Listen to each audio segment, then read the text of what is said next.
happy Tuesday. It's Tuesday today.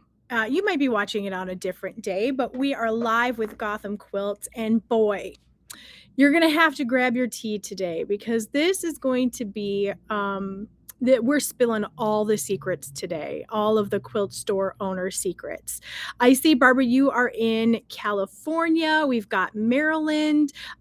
So I'm with Barbara. Do we have the in between? Is there anybody in the middle here with us today? Welcome. I'm Allison, if you have never joined us before, and I'm with Gotham Quilts. And, today we needed kind of a fun, light topic. And this is one of the ones that, it's one of the things that everything you wanted to ask your quilt shop, but were afraid to ask. Is that maybe a riff on an old movie? Woody Allen, maybe? I'm not really sure. But in any event, we are here to talk all about those things that you may not know about how quilt shops operate. I'm going to start it with a little bit of a disclaimer in that I'm just going to be talking about my experience and maybe a few stories of other quilt shop owners that, we've kind of gently commiserated on. But this is not necessarily representative of the entire industry. And I'm just going to tell you the pieces that I know about. There's a whole industry around this of things that I'm not necessarily privy to, but this is just the things that we're seeing on the Gotham side.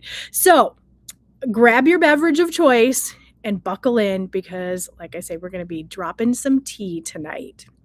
So the first thing that you might be interested to know is how the fabric actually gets to you. What is the process? How does that even start? And one thing I will say is that the process starts so far in advance. Before you even see a stitch of fabric, before we even have it on the shelves, the process has been going for anywhere from a year on the very short end to 18 months to maybe even as long as 2 years. It is a huge lead in to when you're actually going to be able to see the fabric. And Raquela, you love the quilt behind me. I've got a little bit of a story about that kind of falls into today's show. So I'm very glad, but it is a beautiful quilt.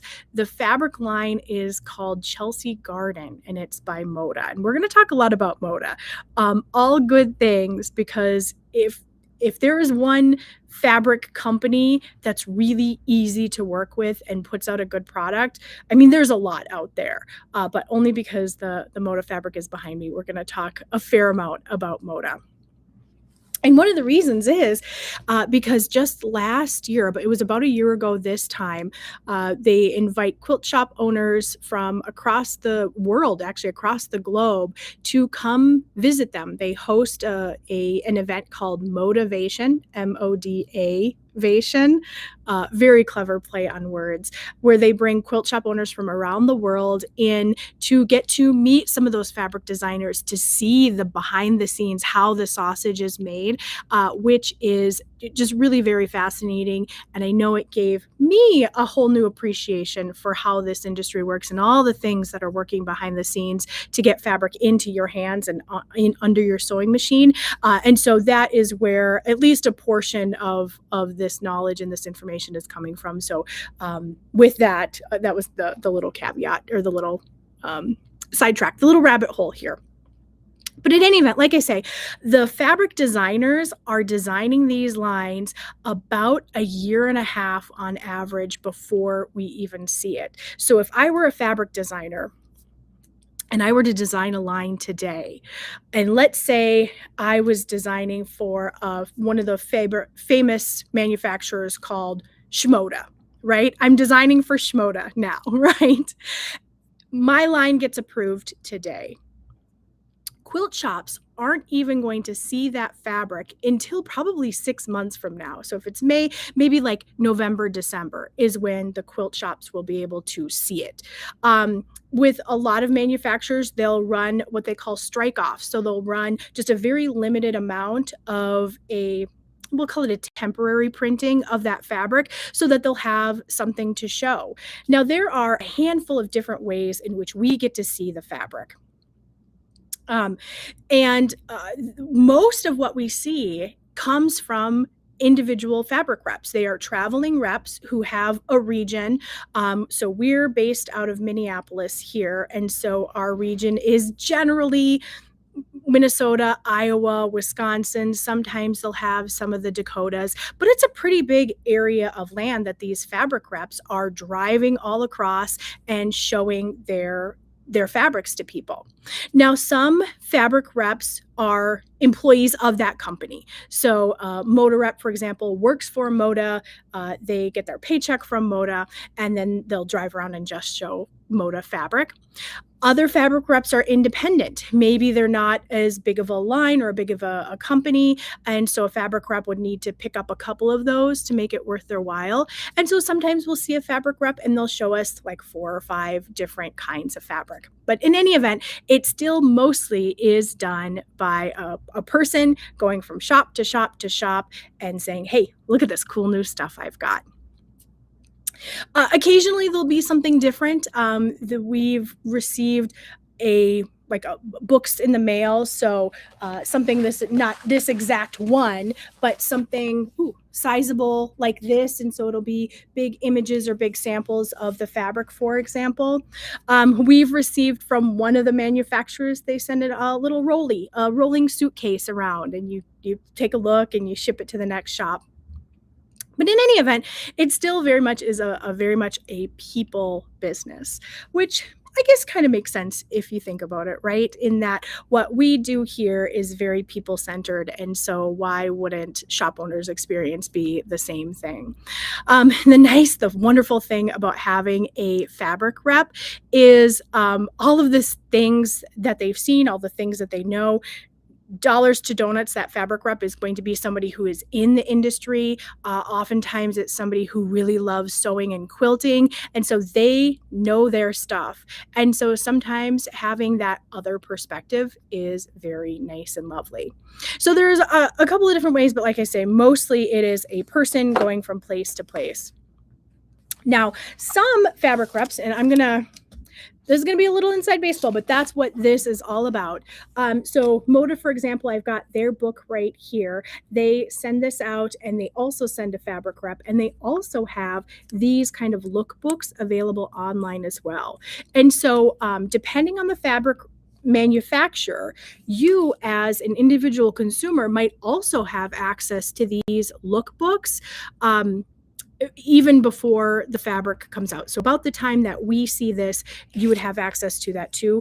A lot of manufacturers will put these out on their website. So if you just go to moda.com, and don't quote me on that because some of them do put it behind a sign on that you have to be a quilt shop to see as well. But others, you can just go right to the manufacturer's website and pull these up electronically so that you can see what's coming out. But this is the one that we most recently got from Moda, and you can see that there are lots of flags in this guy. And so when we have something like this, or when we have an online one, we'll pass it around the shop and see what employees like, and see what holes we have, for example, in our offerings, and use these to make our ordering decisions. Now, one other thing to keep in mind is there is a huge variety of how we actually see the fabric. I showed you this book, and I'll open it up to this page, for example, where you can see little swatches of all those fabrics, and it goes through, and there's, I don't know, usually maybe 40 or 50 different fabric lines. And so you can kind of see what's coming up. Now, it's really hard to get a good sense from a little picture like this. And so what fabric manufacturers will do also is they'll send header cards. Header cards, and remember I told you before about how they print off strike-offs, which is just a limited amount of a fabric. They'll do that, and this is an example, but it's not a very compelling example. They'll give us, or they'll bring to us rather, strike-offs. So actual fabric printed with the actual design, and it'll be kind of in this header card kind of a thing. And we can flip through it and touch the fabric and see how it plays together, match it up against things that we already have in the shop. And so we can use these to shop as well. which is another reason why fabric reps are so very important, because you can't give. What can you think of how expensive that would be if they gave one of these to every single shop owner? But that's another really great way to see how lovely or how wonderful, or how things go together, and get the actual true scale of the fabric as well. The pictures are nice, but boy, it's kind of hard to tell, like, is this a medium size, is this a large size? uh, there's not really a whole lot to go on with those kinds of guys when we don't actually see the fabric. It's also really nice to get those header cards on the actual fabric when we're shopping with a new manufacturer, one that we haven't purchased from before. Should we say maybe 50%? Maybe not quite that, but a good percentage of fabric is the feel, how it feels to us. The look, the pretty, the color, that's one thing, but feel is important as well. If you've ever gotten a piece of fabric and you're like, "Oh, this just doesn't feel nice," or the flip side, "Ooh, this feels really nice." So, we talked a little bit about just the lead up time. We talked about how we shop for fabrics. Now, one of the things that I get asked more often than just about anything is, how do you pick what to buy? We are not a huge quilt shop. We're a pretty good sized quilt shop, but we can't buy everything. And trust me, if you saw some of the stuff that comes out, you wouldn't want us to. Some of the fabrics are really particular and specific, and I'm not going to call out any manufacturers here or any lines, but you'll see something that it couldn't be possibly for more than one person. It would be teddy bears in tutus playing soccer, but with orange flags. It's too specific to be useful to more than just a handful of people. That fabric is definitely for somebody, but it's generally the kind of thing that we shy away from here, is something that's too specific or overly designed. You'll have to tell me in the comments. Now, I should have started the show with this, but if you have any questions that I'm not answering, if you have any tea that you're dying for me to spill, put it in the comments, whether you're watching us live or on the replay, and we'll come back and answer those too. So, I've kind of told you what we don't buy. We don't buy the super specific stuff. We don't buy the stuff that feels icky, right? We want the good, nice quality fabric for you guys and for us, because we're consumers too here at this shop. So, what do I look for? First and foremost, things that I think will do well, which is kind of a nice way to say things that I like. And I'm sure there are better ways to explain that, but if I don't like it, I have a hard time selling it. And if I don't like it, I have a hard time understanding, I guess, why someone would buy it. Now, we are all different, and we all have different tastes and different things that we're looking for. So, to start with, well, if I don't like it, I don't buy it, is a little bit of an untruth. But I've got to find some redeeming qualities in it, right? Because after all, if it doesn't sell, I'm probably going to be stuck with it. So I better like everything that comes through the doors. More specifically, I look for things that are going to fill a hole.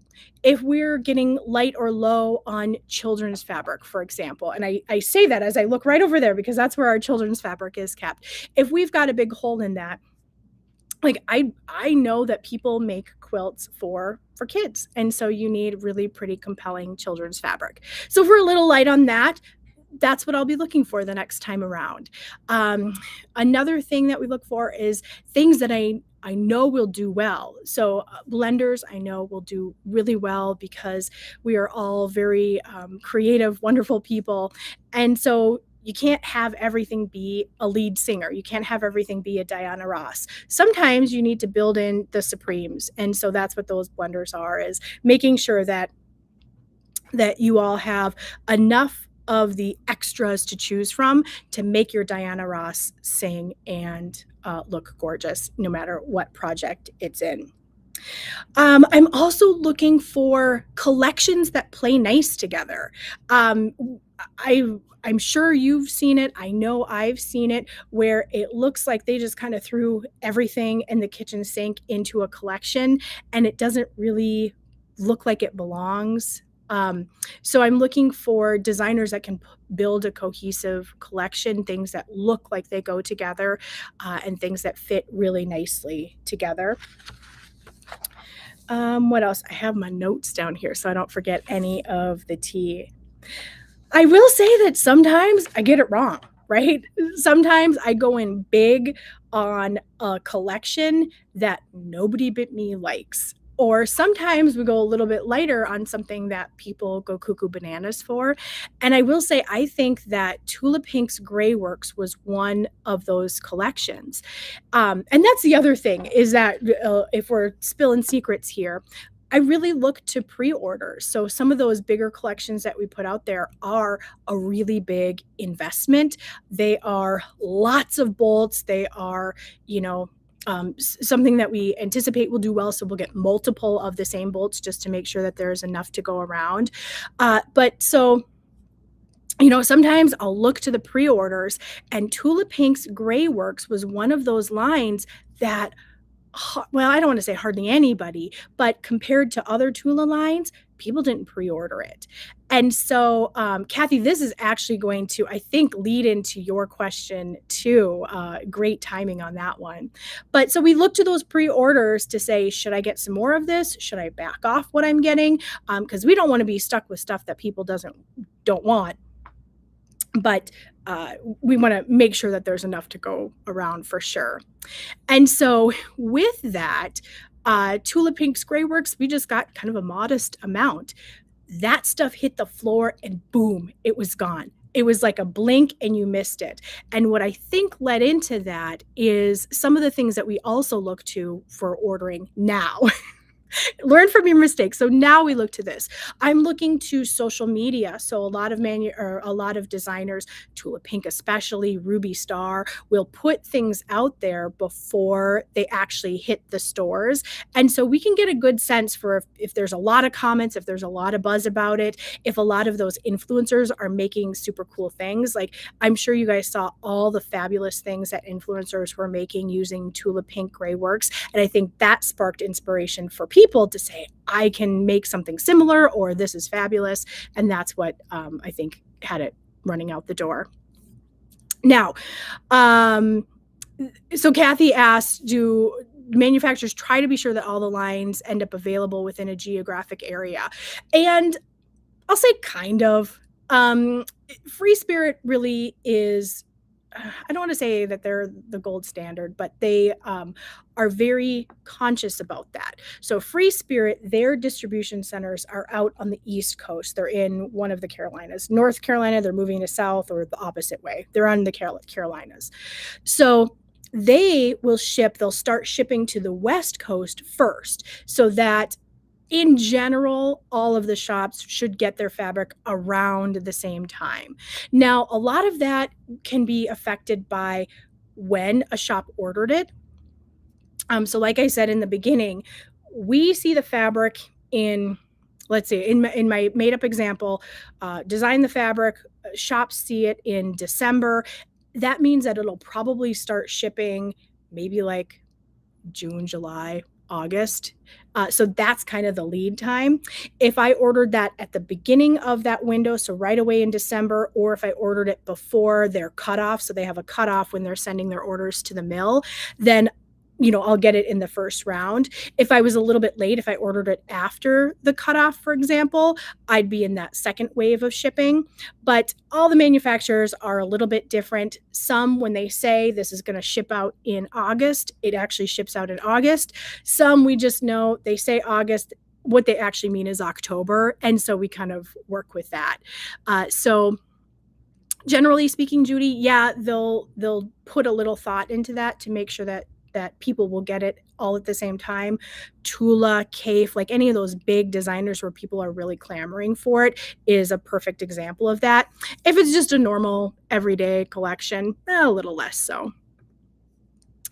And Judy, I kind of talked about the collection that I didn't think would do well that just ran out the door, Tula Pink Gray Works. We also had just a random batik line a couple years ago, and that one I was surprised with how well it did. I shouldn't have been, because it was so different and unique from anything else that's out there.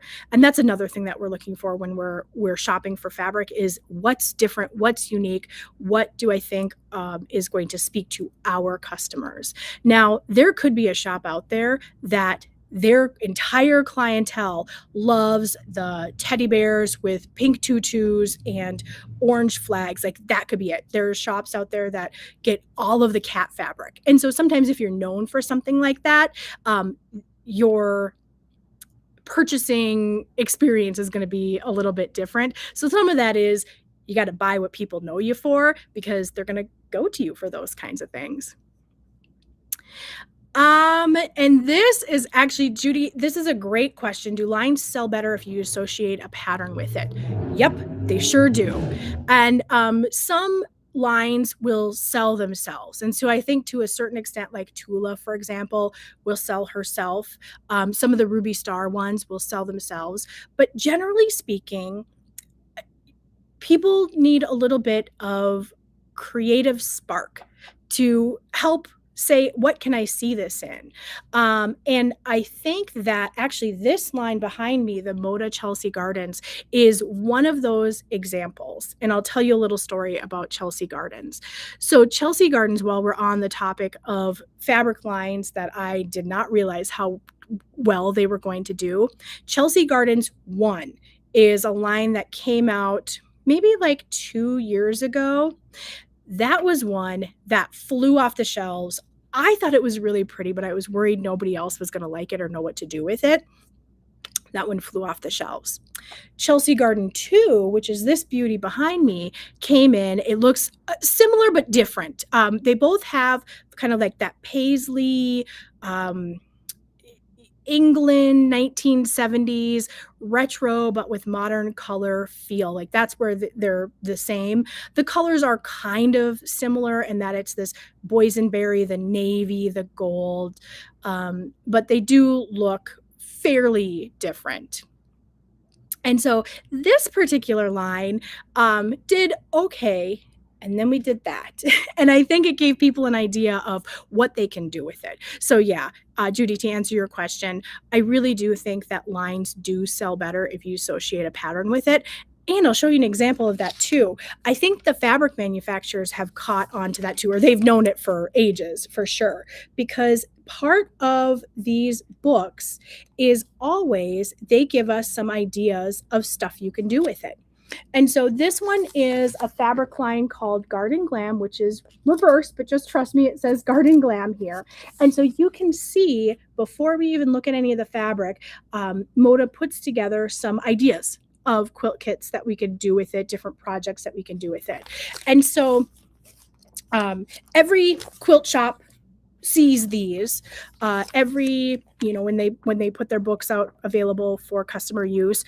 You can scroll through and see these things, which is another little extra tip. If you have a fabric line, like let's say you bought a fat quarter bundle or a layer cake or some kind of pre-cuts of a fabric line from ages ago, and you don't know what to do with it, this might be a good option, is to look up the lookbook where that was featured and see what other people did with it, see what they did with it. Pinterest is another great place for that.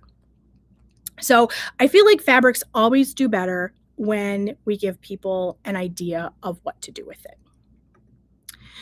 And let's see here. John says, Anoka is a shop that's close to the cities and more rural areas. Does that play into ordering decisions? And John, what a great question. I would say, yes, it does. And I'll even add one more extra step to that, in that bringing Gotham into the fold has very much changed ordering decisions as well, because we've got, Metro Minneapolis, which our sister shop rather, Tiny Apple, that's based out of Anoka, runs, I would say it skews a little younger, a little more traditional modern, but we are so close to outstate seems a little bit far, but like rural-ish areas. So if you're thinking of Minneapolis as like the metro area, Anoka is, I would call it like a first or second tier suburb. And then right out there, we get what I would call country. Now, John, let me know if you agree with that, or anybody from the Midwest, if you would agree that just outside of Anoka is what I consider country. But that is a certain kind of quilter who likes a certain kind of thing. And I would say, even if we take a look at Gotham, which is very New York based, very, very, very modern in the kind of like the traditional sense of modern, if that makes any sense, it has definitely changed the kinds of things that we order. And I would argue for the better, in that it's a little more interesting, a little more textured, for example. And it makes ordering really fun, but if I'm being honest, a little complicated, because we're shopping for, let's call it 3 different major customers, but it really in actuality is a whole lot more than that. But there's one thing that we all have in common, and that is we like pretty things. So if that is our guiding light, I think we're doing okay.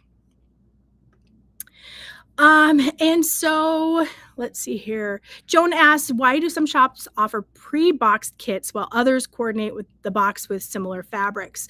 And that is kind of a complicated-ish question. So there are definitely pre-boxed kits.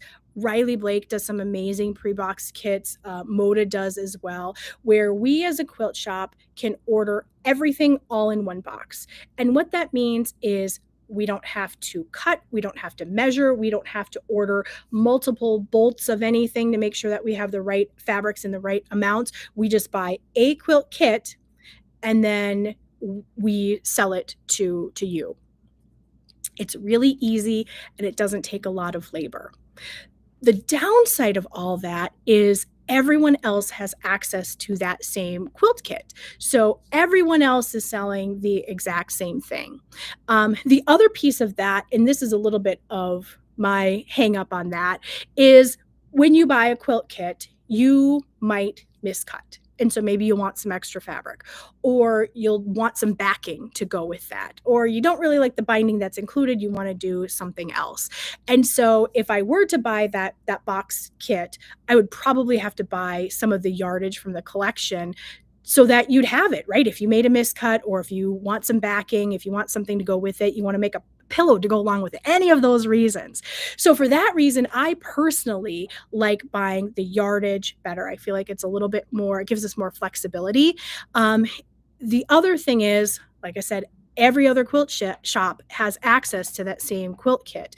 And so one of the things that we are trying to curate, I suppose, is a slightly different environment, things that you can't get at every other quilt shop. Now, some of the things are just really compelling and they're really lovely. And so we do them and we love them. But we also do want to be a little more creative, a little more outside of the box, and give you something that you can't get everywhere else. So, I hope that answers your question, Joan. It's actually a really good one.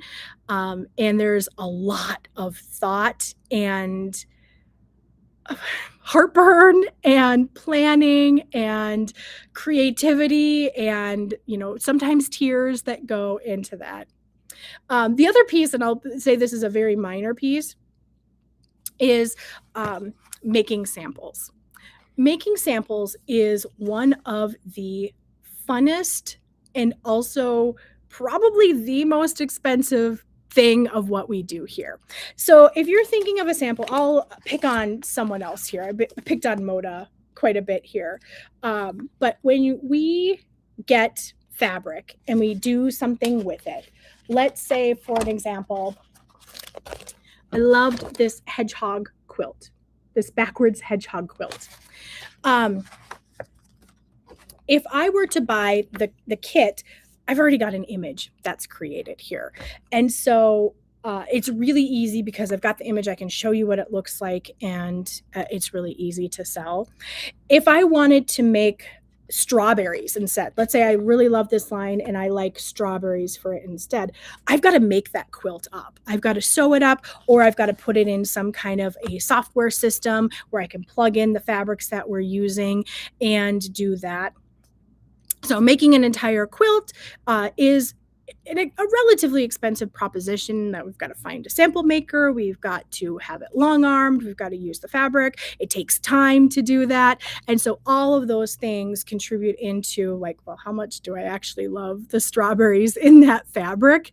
So, if there's a sample, somebody really, really loved that thing. And so that hopefully that will help you make your decision on what to get going forward.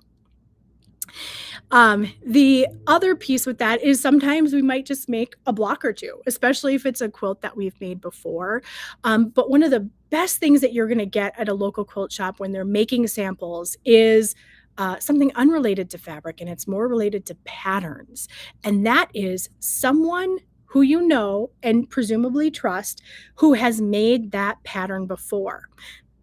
And so when we make a sample, it's not just we want to show you the quilt made up. It's the knowledge that we get behind it. Was this pattern easy to understand? Are the fabric requirements accurate? If it says, do you need a yard of fabric? Do you have, a third of a yard left over? Or alternatively, do you have maybe just the thinnest little strip? And so you need to be careful cutting your fabric. That's the thing that local quilt shops can provide as well. And it's one of the things that I think is so interesting and fabulous. So all this to say, if you ever have a question on, do these fabrics go together, or what do these look like in person, especially when you're shopping online, like so many of you are, is this pattern really made for beginners? Can I do it? Is there anything special I should know about it?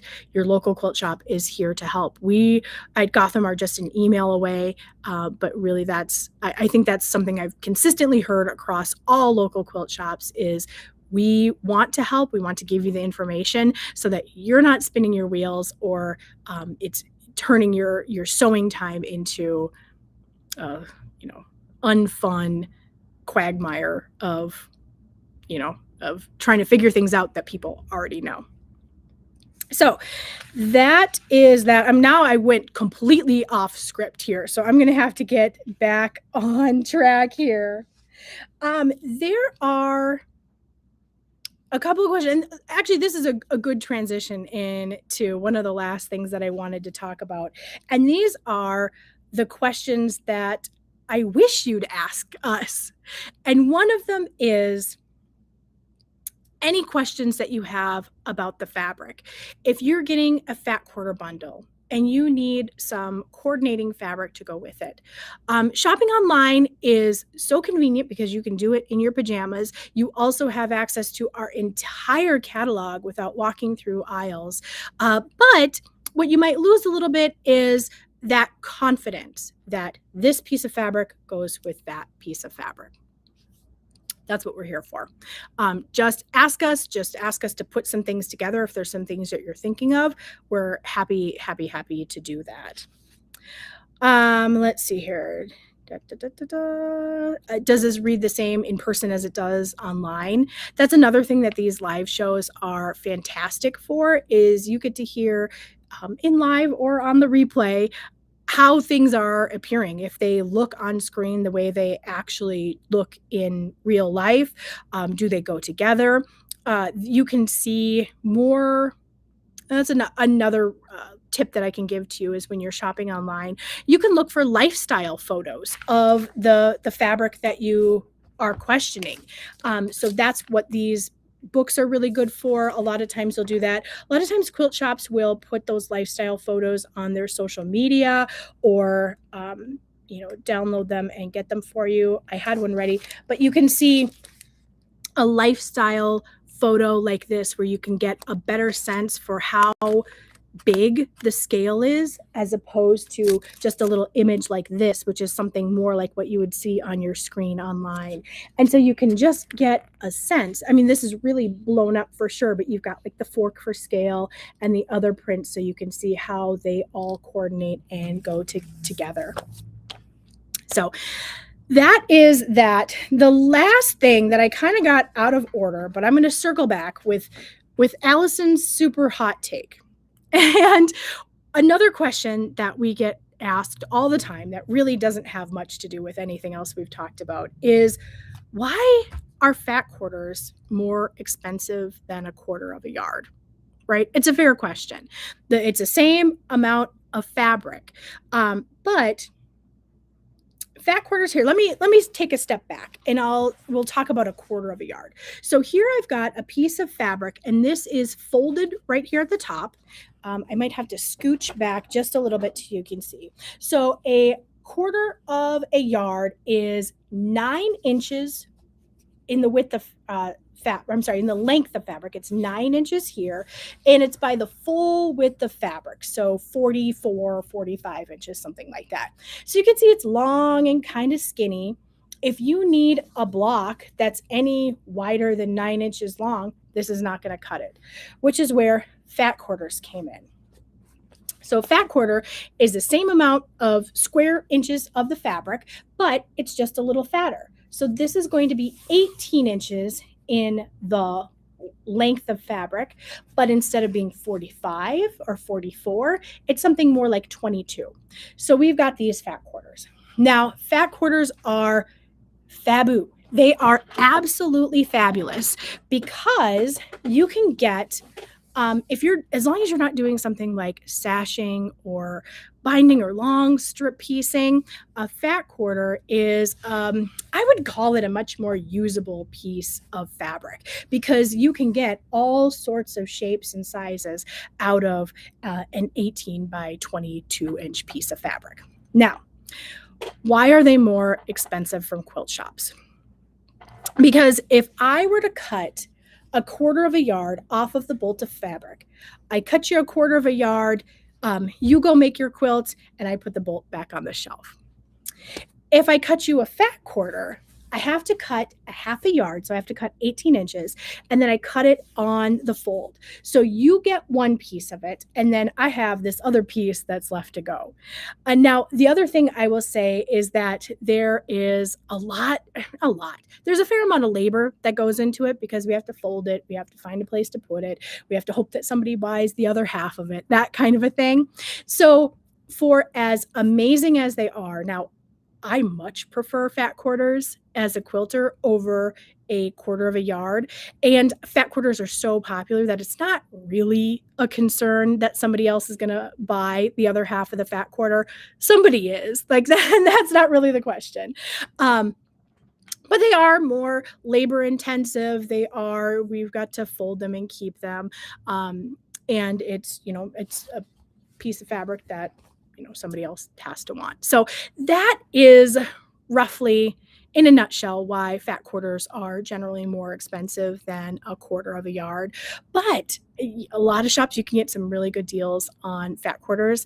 On the Gotham side, if you get a bundle of them, we give you a discount for that too. So we do things to try to make it, but that's my little. Oh, and Raquel, you are 100% right. There are so many patterns for fat quarters. The most popular pre-cut shape I think there is out there. So they are very usable. It's a good size. And if you promise not to tell, I'll tell you a little secret. I love to collect them. I've got a whole fat quarter collection. I rarely use them. I don't want to cut into them. They're just sitting out there. So hopefully, leaving you with that little secret, you don't think too poorly upon me. So that was it. You guys had some really amazing questions today. If there's any that I didn't answer, let me know. Maybe we'll do a part 2 to Quilt Shop Secrets, because we didn't even get through the half of it today.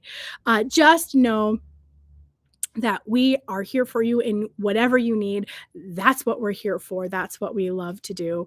And so if you have any questions, any concerns, or you want to know any more secrets, you want to spill any more tea, you just let us know. We'll do a part 2. So with that, the last thing I'm going to leave you with is do not forget that our new season of Thread Talks is out there. We just had our May one with Maritza Soto. It was fabulous. She walked us all through the history of improv. Next coming up is, and I'm probably going to mispronounce this, Carolina Onito, and she was just at QuiltCon. So we've got a lot of the QuiltCon speakers here as Thread Talk speakers. So if you didn't get a chance to see them there, do consider registering for Thread Talks. And so that is the first Wednesday of every month by Zoom. It's totally virtual, so you can enjoy it from the privacy and the comfort of your own home. You can scan that QR code, or if you are on a mobile device, just do a screenshot, go into your photos and click on that little QR code, and that will get you right to where you need to be. So I thank you all for joining us for Secrets of a Quilt Shop Owner, Part 1. We'll see if we need a Part 2 with this one. But I hope you have a fabulous, fabulous week. Don't forget that we are here every Tuesday for you. Same bat time, same bat channel. That is Tuesdays at 6:30 p.m. Eastern. And we will see you then. If